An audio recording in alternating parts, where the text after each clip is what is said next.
नमस्कार। आज की क्लास में पढ़ेंगे हम 10th क्लास का थर्ड चैप्टर जिसका नाम है दो चरों वाले रैखिक समीकरण युग्म यानी pair of linear equations in two variables. दो चर वाले रैखिक समीकरण युग्म ये चैप्टर स्टार्ट करने से पहले हम सबसे पहले थोड़ा सा बेसिक जानना होगा।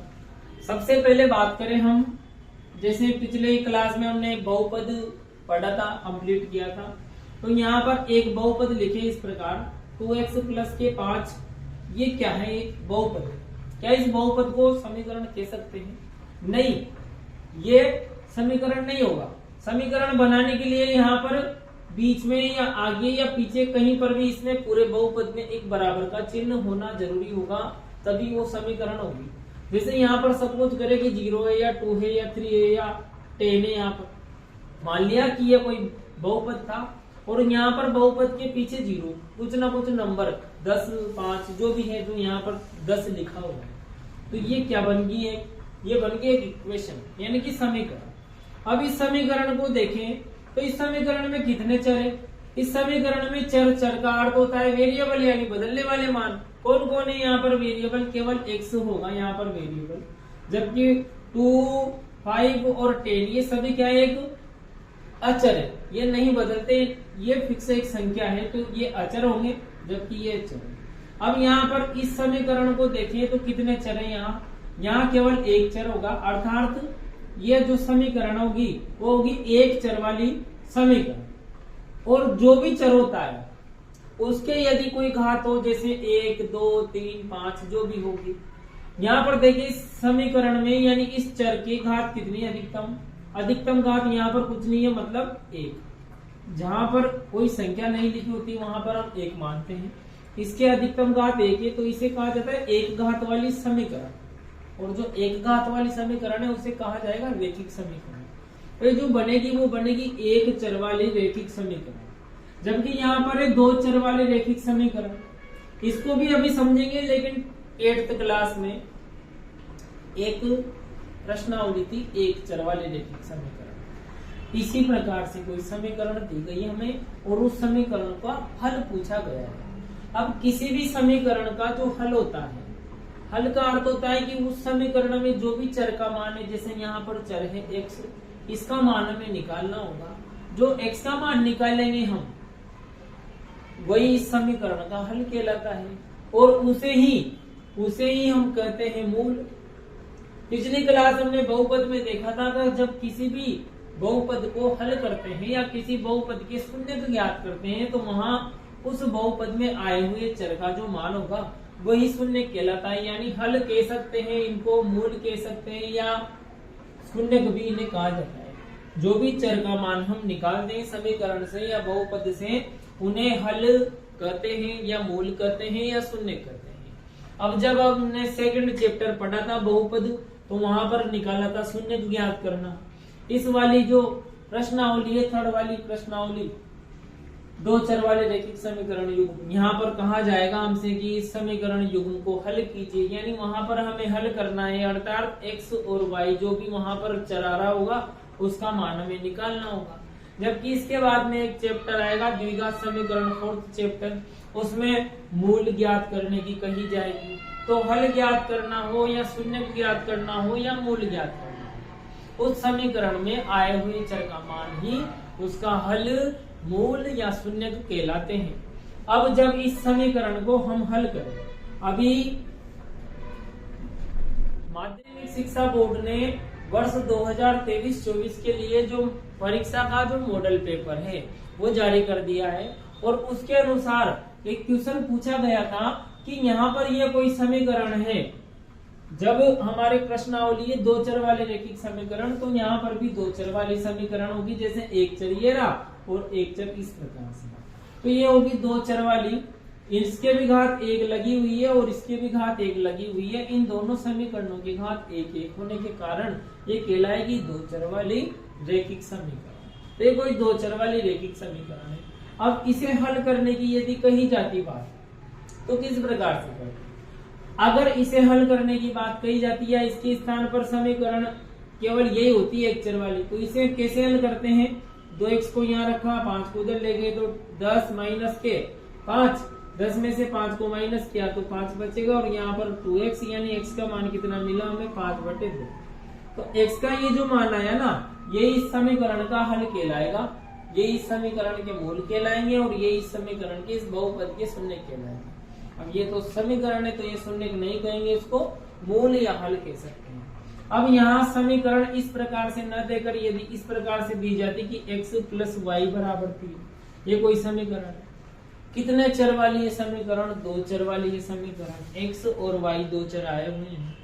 तो इन दोनों चरों के द्वारा ये जो समीकरण बनी रेखिक समीकरण, इसको हल करना है। अब किसी भी समीकरण को यदि एक चर आए हुए हो तो उसका मान सिर्फ एक ही निकलता है। किसी समीकरण में यदि 2 चर आए हुए हो, जैसे x और y 2 चर है, तो यहाँ पर मान x का भी निकाला जाएगा और y का भी निकाला जाएगा। वो जो दोनों आएंगे ना, वो कहलाता है इस समीकरण का हल। अब इस समीकरण को हम हल नहीं कर सकते हैं, यानी इस समीकरण का जो पूर्णतया एग्जैक्ट आंसर आने वाला है वो नहीं आ सकता है। क्यों? क्योंकि जिस समीकरण में जितने चर होने चाहिए उतने ही उसमें समीकरणों की संख्या होनी चाहिए। अभी बात करें, जैसे यहाँ पर फर्स्ट वाला क्वेश्चन दिया गया था कि 2x + 5 = 10, ये एक समीकरण है। 2x + 5 = 10। इसमें केवल एक ही समीकरण है और समीकरण एक चर भी एक है। तो यहाँ पर जब इसके मूल निकाले, शून्य के निकाले या हल निकाले तो केवल एक हल आया, यानी एक चर वाली समीकरण को हल करने के लिए केवल एक समीकरण की आवश्यकता पड़ती है, जबकि 2 चर वाली समीकरण को हल करने के लिए 2 समीकरण की आवश्यकता पड़ेगी। अब यहाँ पर समीकरण सिर्फ एक ही है और चर है 2, तो यहाँ पर हम फिक्स इसके मान नहीं निकाल सकते। तो यहाँ पर हमें कल्पना करनी पड़ेगी, यानी कि मानना होगा। जैसे 9th क्लास में जो 3rd वाली प्रश्नावली है, 2 चरों वाले रेखिक समीकरण, वहां पर इसी प्रकार के क्वेश्चन बने हुए हैं। तो यहाँ कोई इक्वेशन हमें दे दी, कोई समीकरण दे दी 2 चर वाली, और इस समीकरण को हल करवाने की बात कही जाती है। तो यहाँ पर क्या करेंगे हम? सबसे पहले मानेंगे, जब इसको सोल्व करेंगे ना क्वेश्चन को, कि ये कोई समीकरण है, मान लो x + y = 3, तो यहाँ जो x का मान है उसकी जगह पर रखेंगे हम x = 1। जब x के स्थान पर हम 1 रखेंगे तो क्या होगा? x के स्थान पर 1 रखा प्लस y = 3, y का मान निकलेगा 3 और 1 को साइड लेके -1, यानी y का मान निकल गया 2। जब हमने x का मान 1 रखा तो y का मान 2 मिला।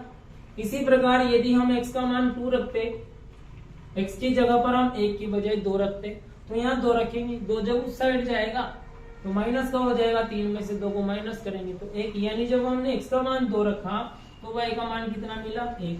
इसी प्रकार यदि हम x का मान 3 रखते, x की जगह पर 3 रखते, 3 को जब उस साइड ले जाएंगे तो 3 - 3 यानी कि 0, y का मान निकल जाता 0।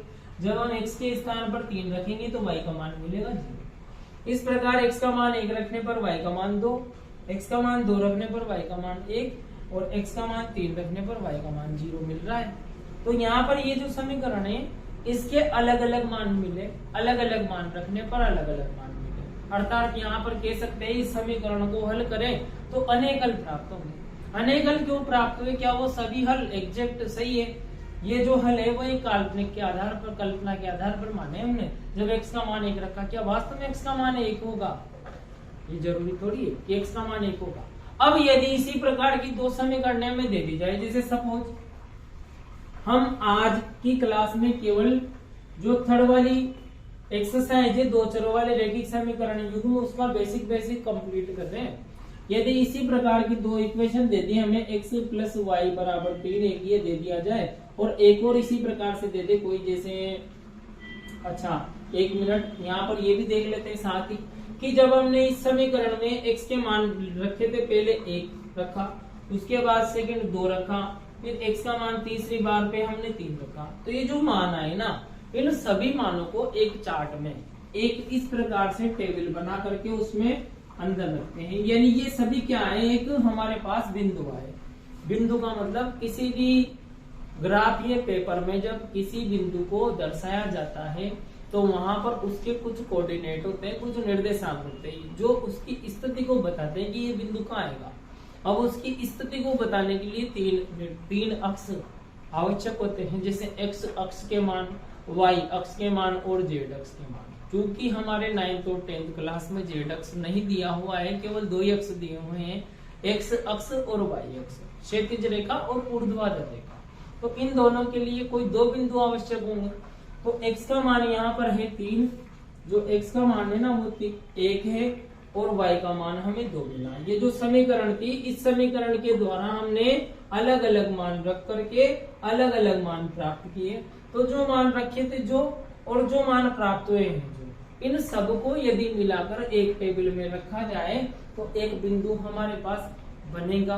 कौन सा बिंदु बना? जैसे x का मान 1 रखा तो y का मान 2 मिला, x का मान 1 रखने पर y का मान 2 मिला। तो ये क्या आया? ये एक बिंदु आया। जैसे x का अक्ष का मान तो है 1 और y अक्ष का मान है 2। ये बिंदु जब हम इस किसी भी 2 चर वाले रैखिक समीकरण युग्म को हल करेंगे तो ये बिंदु ग्राफ बनाने में बहुत सहायता करेंगे। अतः हमें ये चीज समझनी है कि किसी भी रैखिक समीकरण से, 2 चर वाले रैखिक समीकरण से बिंदु किस प्रकार निकाले जाते हैं और किस प्रकार सारणी में रख करके उनका ग्राफ तैयार किया जाता है। तो यहाँ पर पहला बिंदु हमने यहाँ रखा, x अक्ष का मान 1 तो y का मान 2, x अक्ष का मान 1 तो y अक्ष का मान 2। इसी प्रकार x का मान 2 रखने पर y का मान 1। तीसरा x का मान 3 रखने पर y का मान 0। ये 3 अलग अलग बिंदु हमें प्राप्त हुए। अब जब इन तीनों बिंदुओं से एक ग्राफ पेपर में x अक्ष और y अक्ष 2 रेखा खींच करके जब इनका ग्राफ बनाया जाता है, यानी इन बिंदुओं को जब किसी ग्राफ पेपर में दर्शाया जाता है तो कैसे मिलेगा हमें और क्या मिलेगा? सपोज यहाँ पर x अक्ष और y अक्ष, ये जो दोनों अक्ष है, x अक्ष का एक और नाम होता है जिसे कहा जाता है क्षैतिज अक्ष। x अक्ष का एक और भी नाम होता है जिसे कहा जाता है क्षैतिज अक्ष। इसी प्रकार ये जो y अक्ष है ना, इसका एक और नाम होता है जिसे कहा जाता है ऊर्ध्वाधर अक्ष। तो क्षैतिज अक्ष और ऊर्ध्वाधर अक्ष दोनों एक दूसरे को जिस जगह काटते हैं उसे कहा जाता है मूल बिंदु या ओरिजिन पॉइंट। इस मूल बिंदु को शो करते हैं 0 से या O से, और इसके निर्देशांक होते हैं 0,0। बिंदु जो O है, इसके निर्देशांक, इसके कोऑर्डिनेट होते हैं 0,0। अर्थात इस बिंदु पर, इस जगह पर x अक्ष का मान भी 0 होता है और y अक्ष का मान भी 0 होता है। दोनों अक्षों का मान इस जगह पर 0 होता है जहां x अक्ष और y अक्ष एक दूसरे को प्रतिच्छेद करते हैं, अर्थात काटते हैं।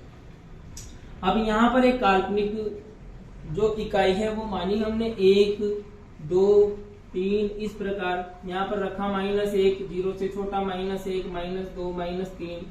0 से ऊपर चले हम y अक्ष पे, यदि ये x अक्ष पे रखा था 1 2 3, इधर ऋणात्मक -1 -2 -3 x डैश। ऊपर की तरफ देखें तो यहाँ पर रखेंगे 1, यहाँ रखे 2, यहाँ रखे 3। इसी प्रकार नीचे y डैश की साइड पर जब रखेंगे तो -1 -2। इस प्रकार से हमें अलग अलग जो पैमाना है वो माना।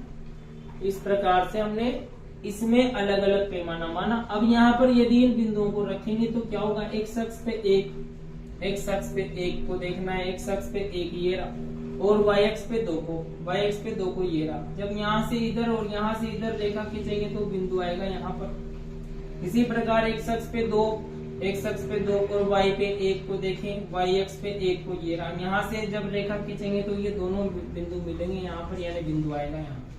तीसरा वाला जो बिंदु होगा x अक्ष पे 3 और y अक्ष पे 0, यानी बिंदु आएगा यहाँ पर। ये क्या है? चूंकि ये एक कल्पना के आधार पर बनाया था तो यहाँ पर इस जगह पर मानते हैं बिंदु तीसरा वाला इस जगह पर आएगा। और इन तीनों बिंदुओं को जब मिलाते हैं तो एक सीधी रेखा बनेगी। अर्थात क्या मिला हमें? जब कोई भी समीकरण हमें दी जाए और उससे अलग अलग बिंदु रखें तो एक सरल रेखा प्राप्त होती है, एक सीधी रेखा प्राप्त होती है। समीकरण इस प्रकार से दी जाए कि 2 चर हो और उससे रेखा खींची जाए तो एक सरल रेखा प्राप्त होती है, एक सीधी रेखा प्राप्त होती है। अब जब हम इस चैप्टर से संबंधित क्वेश्चनों को करेंगे तो वहां पर ये चीज बहुत महत्वपूर्ण भूमिका निभाएगी। जैसे स्टार्ट करते हैं। सपोज हमें कोई रेखा दी जाती है इस प्रकार से कि x प्लस वाई बराबर 3, जो कि अभी अभी बनाई थी, एक सीधी रेखा बनी थी। इस समीकरण की जब हम रेखा खींचेंगे तो बिल्कुल एक सरल रेखा मिलेगी, चाहे वो कैसे भी मिले, बाकी मिलेगी एक सरल रेखा। एक और इसी प्रकार से दी जाती है एक समीकरण, जैसे 2x माइनस के 5y बराबर 1। ये कोई दो समीकरण है अलग अलग। यहाँ पर देखें तो इसमें कितने चर है, पहली इक्वेशन में 1 और 2। ये पहली जो समीकरण दी गई है इसमें 2 चर है, इसी प्रकार नीचे वाली समीकरण में भी 2 चर। तो ये कहलाएगी एक समीकरण 2 चर वाली रैखिक, घात 1 लगी हुई है, तो 2 चर वाली रैखिक समीकरण। परंतु ये समीकरणों का एक जोड़ा है, यानी कि 2 समीकरण है, यहाँ पर एक ऊपर और एक नीचे। अब ये जोड़ा बन गया ये 2 चर वाले समीकरणों का। अब जब इन दोनों समीकरणों को हल करेंगे तो हमें 2 अलग अलग रेखाएं प्राप्त होगी। जैसे सपोज पहली वाली समीकरण से जो रेखा खींचेंगे वो इस प्रकार से आती है कि जैसे यहाँ पर लाइन ये x अक्ष और y अक्ष, इस प्रकार हमने कोई ग्राफ खींचा, x अक्ष और y अक्ष।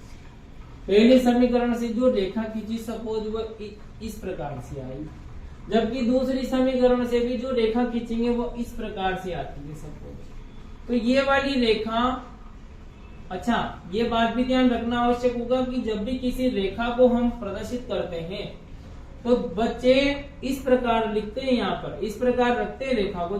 जब भी कभी रेखा बनाई जाती है तो उसके दोनों साइड पर तीर का चिन्ह लगाया जाता है, इस ए से। ये बहुत छोटी सी बात है परंतु ध्यान रखना होगा में, क्योंकि छोटी बातें ही नंबर घटवाती है।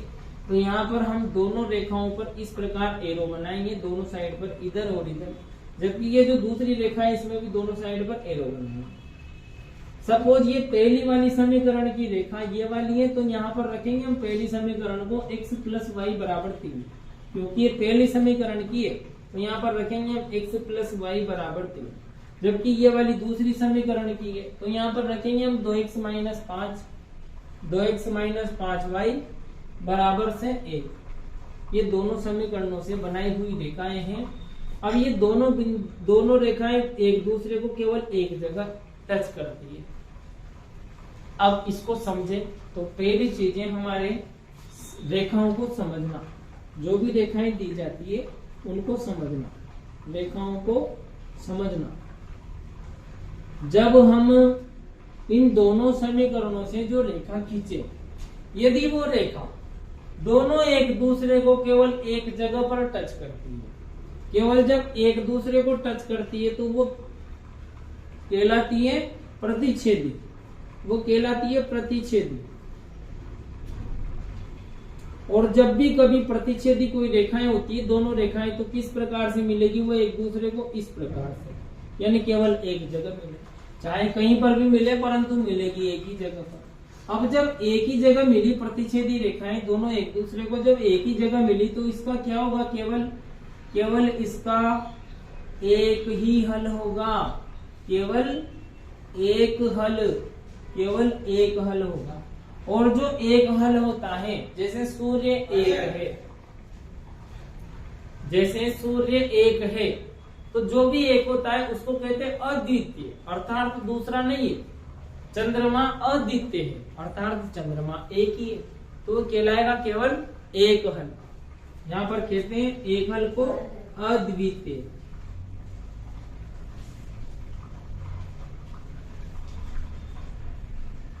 अद्वितीय हल। इसी प्रकार जो सेकंड वाला है वो समझे, सेकंड वाला क्या है। सेकंड वाला, यदि दोनों रेखाएं एक दूसरे को बहुत सारी जगह पर स्पर्श करती है, जैसे इस प्रकार से बहुत सारी जगह पर स्पर्श करती है, मानो कि कोई रेखा है, यहाँ पर लिखते हैं, मानो कि कोई ये रेखा है AB, इस AB रेखा के ऊपर कोई दूसरी रेखा इस प्रकार से रखी हुई है कि दोनों एक दूसरे के ऊपर है, दोनों एक दूसरे के ऊपर इस प्रकार से कि नजर ही नहीं आ रही कि कौन सी रेखा कहाँ पर है। मानते हैं सपोज कि दूसरी रेखा PQ यहाँ पर है, ये दोनों रेखा थी A और AB, और ये दूसरी वाली PQ, ये PQ रेखा और AB रेखा दोनों एक दूसरे को केवल एक जगह टच करती है। जबकि यहाँ पर ये दोनों रेखा एक दूसरे को अनेक जगह पर टच करती है। यहाँ पर, यहाँ पर, यहाँ पर, यहाँ पर, यहाँ पर कोई भी जो रेखा बनती है ना, वो बहुत सारे बिंदुओं से मिलकर के बनती है कोई भी रेखा। तो किसी भी रेखा में अनेक बिंदु होते हैं, अनेक बिंदु। तो यहाँ पर हर जगह पर दोनों एक दूसरे को हर जगह पर टच कर रही है, यानी यहाँ कह देंगे कि इसके कितने हल निकलेंगे, जितनी जगह पर दोनों रेखाएं टच करेगी उसके उतने ही हल निकलेंगे। जैसे ये दोनों रेखा एक दूसरे को यहाँ पर केवल एक जगह पर टच कर रही थी, तो इसका एक हल, इसके अनेक हल, यहाँ कह देंगे इसके अनेक हल। और जो एक दूसरे को अनेक जगह पर टच करे अर्थात इस प्रकार से हो, उसे कहते हैं संपाती, उसे कहते हैं संपाती। और तीसरी वाली कंडीशन एक और भी होती है, तीसरी वाली होती है समांतर। अर्थात जब हमें कोई दो रेखा दे दी जाए, अभी जब उदाहरण करेंगे तब समझ में आएगा। जब हमें कोई दो अलग अलग रेखा दे दी जाए, दो चरों वाले रेखिक समीकरण दे दिए जाए और उनसे जब रेखा खींचे, जैसे सपोज जो पहली रेखा खींची हमने वो इस प्रकार से मिली और जो दूसरी रेखा खींची वो इस प्रकार से मिली, यानी दोनों एक दूसरे के समांतर है। अर्थात प्रत्येक बिंदु पर जो अंतर होगा वो समान होगा, अर्थात दोनों रेखा एक दूसरे से समान समान समान अंतर से चल रही है, बराबर बराबर दूरी से चल रही है। जैसे रेल की दोनों पटरियां, नदी के दोनों किनारे, नहर के दोनों किनारे, ये क्या कहलाते हैं? ये कहलाते समांतर। नहर के दोनों किनारे हो या रेल की पटरियां हो, समान अंतर से चल रहे हैं, कभी भी आगे मिलते नहीं है, तो फिर यहाँ पर कहेंगे इसको समांतर। समांतर यानी कि ये वाली कंडीशन की एक रेखा यूं और दूसरी रेखा यूं, बिल्कुल दोनों एक दूसरे की पटरी की तरह समांतर चल रही है। जब ये दोनों रेखा एक दूसरे को कहीं पर मिले नहीं तो इसके कितने हल होंगे? दोनों रेखाएं एक दूसरे को टच करेगी, जितने उसके हल होते हैं। यहाँ एक बार टच कर रही थी तो केवल एक हल, जैसे अद्वितीय हल भी कहा जाता है। अनेक जगह पर स्पर्श कर रही थी तो अनेक हल होंगे। यहाँ पर एक भी जगह पर स्पर्श नहीं कर रही तो यहाँ पर होगा कोई हल नहीं, कोई हल नहीं, इसके कोई हल नहीं। रेखाओं को समझना, अर्थात जब भी हमें कोई समीकरण दी जाती है, जैसे सपोज x प्लस के y बराबर के 4, ये कोई समीकरण है। इस समीकरण को जब हम हल करते हैं तो हमें अलग अलग मान मिलते हैं, अर्थात एक सरल रेखा प्राप्त होती है। जब भी किसी समीकरण को हल करते हैं, दो चर वाली समीकरण को, तो हमें एक सरल रेखा प्राप्त होती है इस प्रकार से, बिल्कुल सीधी। यानी किसी भी समीकरण को जब हम हल करके बिंदु स्थापित करें तो तीन बिंदु या दो बिंदु ला करके हम उनको किसी ग्राफ पेपर में प्रदर्शित करते हैं तो एक रेखा मिलेगी इस प्रकार। मान लो हमें कोई दो समीकरण इस प्रकार से दी जाती, जैसे x प्लस वाई बराबर 4 और 2x प्लस के 3y बराबर 1। ये कोई दो समीकरण है अलग अलग। इन दोनों समीकरणों से जब हम रेखाएं खींचेंगे, जैसे सबसे पहले हमने ग्राफ पेपर में x अक्ष और y अक्ष को बनाया और यहाँ पर जब रेखा खींची y अक्ष और x अक्ष पे जब हमने रेखा खींची तो एक रेखा जो पहली समीकरण की रेखा है वो इस प्रकार से मिली और दूसरी समीकरण से जो रेखा खींची वो इस प्रकार से मिली।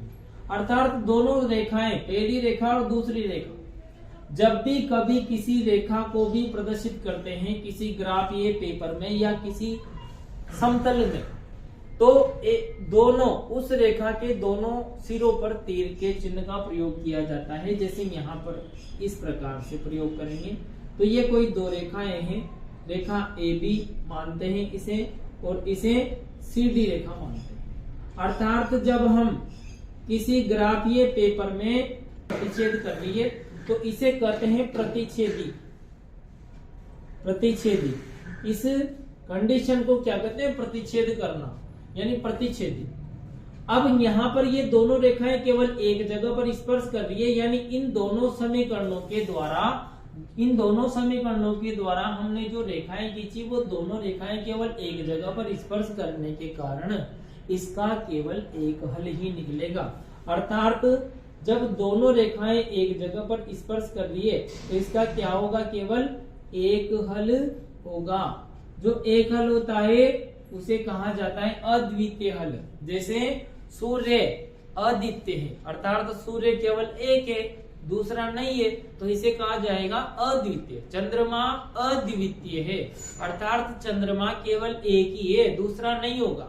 तो यहाँ पर कहेंगे एक हल को अद्वितीय हल, अद्वितीय हल। इसी के साथ यदि हम ये देखें, अच्छा ये जो कंडीशन होगी वो होगी प्रतिच्छेदी और इसका केवल एक हल होगा। जबकि ये वाली जो कंडीशन है यहाँ पर देखें कि सपोज ये कोई रेखा है, ये रेखा है ए बी रेखा, और इस ए बी रेखा पर दूसरी एक और रेखा स्थित है। जैसे सपोज यहाँ पर ये कोई रेखा है, ये रेखा जिसका नाम है सी डी, यानी ए बी रेखा पर कोई दूसरी रेखा स्थित है सी डी रेखा। तो देखिए कि ये दोनों रेखाएं कितनी जगह पर स्पर्श कर रही है एक दूसरे को। कोई भी जब रेखा बनाई जाती है तो अलग अलग बिंदुओं का जो समूह होता है, जब बिंदु इस प्रकार से हो कि सभी एक रेखा के रूप में हो, इन सभी बिंदुओं को मिलाएंगे तो एक रेखा का निर्माण होता है इस प्रकार से। यानी कोई भी जो रेखा होती है उसमें अनंत बिंदु होते हैं, तो यहाँ पर इस रेखा में भी अनंत बिंदु होंगे, और ये जो दूसरी रेखा है ए बी, इसमें भी अनंत बिंदु होंगे। तो इस रेखा ए बी और इस रेखा सी डी के जो अनेक बिंदु हैं, अनंत बिंदु हैं, वो आपस में क्या होंगे, एक ही होंगे और एक दूसरे को टच कर रहे होंगे। यानी कि ये जो रेखा होगी, दोनों रेखाएं इसके कितनी जगह पर स्पर्श कर रही है, दोनों रेखाएं अनेक जगह पर स्पर्श कर रही है, और इस कंडीशन को कहती है समपाती। इस कंडीशन को कहते हैं समपाती, तथा ये अनेक जगह पर स्पर्श करने के कारण इसके हल निकलेंगे अनेक हल, अर्थात यहाँ पर अनेक हल होंगे। जबकि एक और कंडीशन होती है कि जब कोई दो रेखा इस प्रकारों की, मानो ये कोई रेखा है ए बी और एक और दूसरी रेखा है इस प्रकार से सी डी, ये दोनों रेखाएं इस प्रकार स्थित है कि दोनों के बीच का जो अंतर होगा वो सेम है, अर्थात समान अंतर से दोनों रेखाएं आगे चल रही है। जैसे कोई रेल की पटरी हो या नहर के दोनों किनारे हो, कोई भी जो नहर होती है उसके दोनों किनारे समान अंतर से चलते हैं, और वो दोनों किनारे आपस में कहां पर मिलती है इसका हमें पता नहीं होता। दोनों पटरियां आपस में कहां मिलती है इसका भी हमें पता नहीं होता है। तो ये कंडीशन कहलाएगी समांतर, यानी जो समान अंतर से चले वो कहलाएगी समांतर। और ये दोनों समांतर रेखाएं आपस में यदि इसी अंतर से बढ़ती हुई जाती है आगे, तो ये दोनों आगे भी कहां पर भी नहीं मिलेगी। इस अर्थात यहाँ पर इसका कोई भी हल नहीं होगा। ये जो दोनों रेखाएं है ना, जो दोनों समीकरणों के द्वारा खींची जाए, कोई समीकरण हमें इस प्रकार दी जाए और उनसे जो रेखा खींची जाए, तो रेखा इस प्रकार की बनती है यदि, तो दोनों का कोई भी हल नहीं होगा। क्यों? क्योंकि दोनों रेखाएं परस्पर एक दूसरे को एक जगह पर भी स्पर्श नहीं करती है। जितनी जगह पर स्पर्श करती है उसके उतने ही हल निकलते हैं। जैसे यहाँ पर सपोज एक जगह पर स्पर्श करा तो इसका एक हल हुआ। यहाँ पर अनेक जगह पर स्पर्श कर रही है, अनेक जगह पर टच कर रही है एक दूसरे को दोनों रेखाएं, तो इसके अनेक हल होंगे। यहाँ पर दोनों रेखाएं एक दूसरे को एक जगह पर भी टच नहीं करने के कारण इसका कोई हल नहीं होगा। जब दोनों रेखाएं टच करेगी तभी इसका हल होगा, वरना कोई हल नहीं होगा। ये सिंपल सी कंडीशन है इसकी। अब यदि क्वेश्चन दिया जाए, हमें कोई भी दो समीकरण दी जाए और वहां पर चेक करें हम कि यदि a1 बटा a2 बराबर नहीं है इसके b1 बटा b2 के, यदि a1 बटा a2 नहीं है b1 बटा b2 के, तो सीधी सी बात होगी कि वो दोनों रेखाएं आपस में क्या होगी, प्रतिच्छेदी होगी। जैसे सपोज एक क्वेश्चन दिया जाए हमें कि कोई रैखिक समीकरण युग्म जैसे कि 2x माइनस के 3y बराबर में 4, और एक और समीकरण है 5x प्लस के 7y बराबर 1। ये कोई दो समीकरण है इस प्रकार, और इन दोनों समीकरणों को जब हम देखेंगे तो यहाँ पर a1 बटा a2, कोई भी जो दो चर वाली रैखिक समीकरण होती है उसका व्यापक रूप इस प्रकार से होता है ax plus by plus c बराबर में 0। यानी कि यहाँ पर ये जो अचर पद है इसको भी जब इस साइड लाएंगे तो बनेगा माइनस के 4 बराबर में 0। यहाँ पर इस अचर पद को इक्वल के इस साइड लाएंगे तो बनेगा माइनस का 1 बराबर 0। अब यहाँ पर जो x का गुणांक है वो कहलाता है a, यानी a का मान यहाँ पर 2 बी का मान यहाँ पर -3 और सी का मान यहाँ पर -4। ये ए बी सी के मान है। किसी भी दो चर वाले रैखिक समीकरण का जो व्यापक रूप होता है वो इस प्रकार से, यानी ए का मान यहाँ पर 2 है, बी का मान -3 है, सी का मान -4 है। ये ए बी सी के मान है। इसी प्रकार नीचे भी देखें तो ये भी ए का मान होगा, ये 7 बी का मान होगा और जो माइनस का 1 है ये होगा सी का मान। अब ए बी सी, यहाँ पर भी ए बी सी, ये इक्वेशन फर्स्ट है। तो यहाँ पर जो ए बी सी की वैल्यू है यहाँ पर हम 1 1 1 लगा देंगे। जो समीकरण पहली वाली है ना उसमें सब जगह पर 1 1 1 लगा दिया तो बन गया a1 का मान 2, b1 का मान -3 और c1 का मान -4। इसी प्रकार जो नीचे समीकरण दूसरी है यहाँ पर रखेंगे हम 2 2 2, यानी a2 का मान 5, b2 का मान 7 और c2 का मान -1।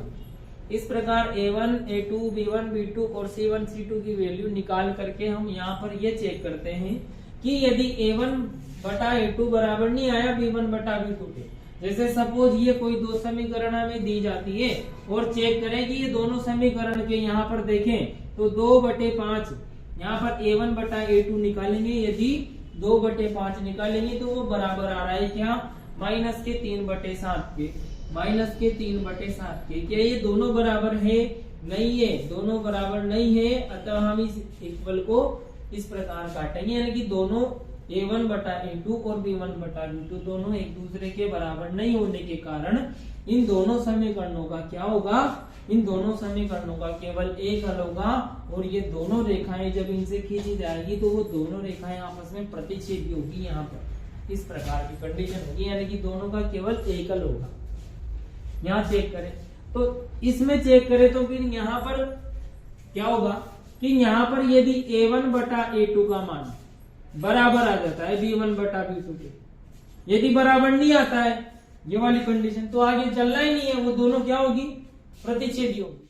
समीकरण दी गई हमें 2x - 3y + 7 बराबर में 0 और यहाँ पर दी गई एक और समीकरण 4x - 6y + 2 बराबर में 0। ये कोई दो समीकरण युग्म है और इन दोनों समीकरण यानी रैखिक समीकरण युग्म को जब हम देखेंगे यहाँ पर तो a1 बटा a2 का मान निकाले, a1 का मान 2, a2 का मान 4, b1 का मान -3 और b2 का -6। यानी यहाँ पर देखें हम 2/4 बराबर, चेक करें ये दोनों समीकरण इस प्रकार संपाती है या नहीं है। तो यहाँ पर 2/4 और -3/6 इन दोनों को देखें तो क्या होगा, ये कैंसिल हो रहे एक दूसरे से, यानी कि 2 एकम 2, 2 दुवे 4। यहाँ पर माइनस से माइनस कैंसिल, 3 एकम 3, 3 दुवे 6, यानी बराबर के दोनों तरफ 1/2 और 1/2 दोनों तरफ बराबर बराबर वैल्यू प्राप्त हो रही है।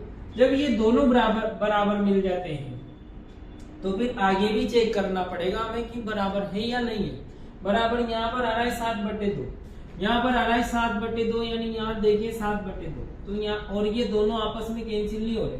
यहाँ 1/2, यहाँ पर भी 1/2, यहाँ पर 7/2 आ रहा है जो कि बराबर नहीं है। अर्थात ये जो मान है C1/C2 का मान ये इन दोनों के बराबर नहीं है।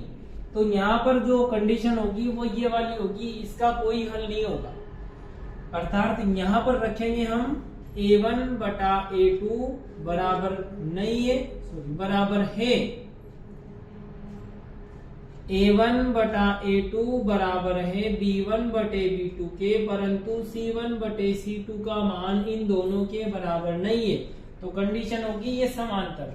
अर्थात जब ये कंडीशन हो कि a1 बटा a2 बराबर नहीं है b1 बटे b2 के, तब होगा प्रतिच्छेदी और दोनों रेखाएं केवल एक जगह पर हल करेगी प्रतिच्छेदी में। अर्थात इसका केवल एक हल होगा और जिसका जितना हल होता है उसे कहा जाता है संगत।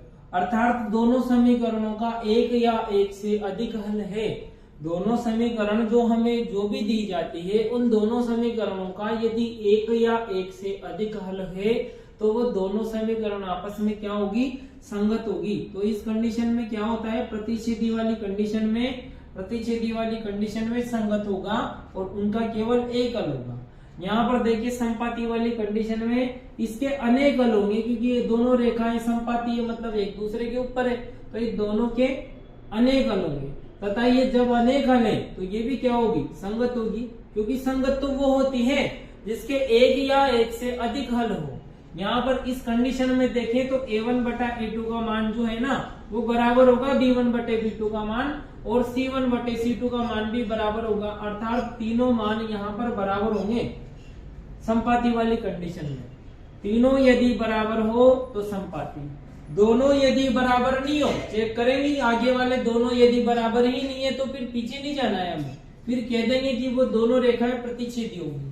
यदि बराबर हैं आगे वाले दोनों a1 बटा a2 और b1 बटा b2 ये दोनों बराबर है तो पीछे वाला भी चेक करेंगे, c1 बटा c2 भी यदि बराबर आया इन दोनों के तो यहाँ पर होगी संपाती वाली कंडीशन। और यदि a1 बटा a2 b1 बटा b2 तो बराबर है, परंतु पीछे c1 बटा c2 का मान बराबर नहीं है, दोनों समीकरणों में c1 बटा c2 का मान बराबर नहीं है इन दोनों के, अर्थात ये तो फिर कंडीशन होगी समांतर, अर्थात दोनों रेखा केवल एक दूसरे को टच ही नहीं करेगी, दोनों रेखा समान अंतर से आगे बढ़ती हुई जाएगी, आगे कहीं पर भी स्पर्श नहीं करने के कारण इसका कोई भी हल नहीं होगा। और जब कोई हल होगा ही नहीं तो फिर ये वाली कंडीशन होती है असंगत। असंगत यानी हमने यहाँ पर तीन कंडीशन पढ़ी, a1 बटा a2 not equal to b1 बटा b2, यानी ये दोनों बराबर नहीं है तो प्रतिच्छेदी, इसका एक हल होगा या संगत होगी। यहाँ पर देखिए a1 बटा a2 बराबर है b1 बटे b2 के, और c1 बटा c2 भी बराबर है इन दोनों के, यानी तीनों बराबर है तो संगत होगा, इसके अनेक हल होंगे, इसे संपाती कहेंगे, और संपाती वाली कंडीशन ये होगी। यहाँ पर देखिए थर्ड वाली जो है ये स्थिति है कि a1 बटा a2 तो बराबर है b1 बटे b2 के, परंतु c1 बटा c2 का मान इन दोनों के बराबर नहीं है, तो यहाँ पर इसे कहा जाएगा समांतर वाली कंडीशन। और समांतर में क्या होगा, दोनों का कोई हल नहीं होगा, और जब हल नहीं होगा तो इसे कहा जाएगा असंगत। ये तीन कंडीशन है, इन तीनों कंडीशनों को जो ध्यान में रखते हुए 3.1 प्रश्नावली का शुभारंभ करते हैं, स्टार्ट करते हैं प्रश्नावली 3.1। आज की क्लास में केवल अनुपात वाले क्वेश्चनों को कंप्लीट करेंगे। तो यहाँ पर दिया गया प्रश्न कि अनुपातों a1 बटा a2 b1 बटा b2 और c1 बटा c2 की तुलना करके ज्ञात कीजिए कि निम्न रैखिक समीकरण ये जो भी समीकरण हमें दी गई है इनके द्वारा निरूपित रेखाएं एक ही बिंदु पर प्रतिच्छेद करती है या समांतर है अथवा संपाती है। अब यहाँ पर यदि हम चेक करें तो a1 बटे a2 का मान, सबसे पहले जो x का गुणांक होता है वो होता है a, y का गुणांक b, और अचर पद जो रहता है वो रहता है c। यहाँ पर भी ये जो दूसरी समीकरण है x का गुणांक a कहलाएगा, y का गुणांक b और अचर पद c। जो समीकरण पहली है तो यहाँ a, b और c तीनों के नीचे यदि हम एक लगा दे तो a1 का मान मिला 5, b1 का मान -4 और c1 का मान 8। यहाँ पर ये जो समीकरण 2 है यहाँ रखेंगे हम 2, 2, 2, तो a2 का मान 7, b2 का मान 6 और c2 का मान -9। तो a1 बटे a2 का मान कितना बना, a1 बटे a2 का मान बना 5 बटे 7, a1 बटे a2 का मान 5 बटे 7।